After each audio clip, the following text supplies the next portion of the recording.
Po exkurze do sveta najrýchlejších sa vraciame do reality. Megane Coupé Cabriolet je predsa dostupnejší a častejšie ho stretávame na cestách. Vyššia línia bočnej hrany karosérie evokuje v nej pocit bezpečia. Prípojku na externé audio nachádzame na stredovom tuneli pod pákou ručnej brzdy.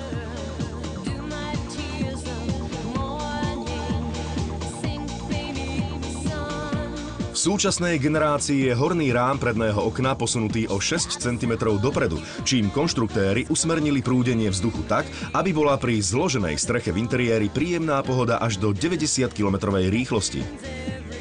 Séria GT Line má síce viacero športových doplnkov karosérie a interiéru, ale pod kapotou sme našli klasiku, benzínovú 1.6 s maximum 81 kW.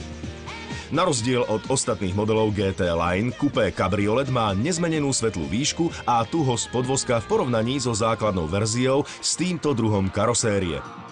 Dôvodom bola skutočnosť, že konštruktéri sa rozhodli zachovať jeho pohodlnejšie nastavenie s lepším tlmením nárazov od nerovností na vozovke. Predsa len, najmä bez strechy sa s takýmto autom nejazdí rýchlo, jazdu si treba užívať. A v lete sa to dá aj v našich zemepisných šírkach.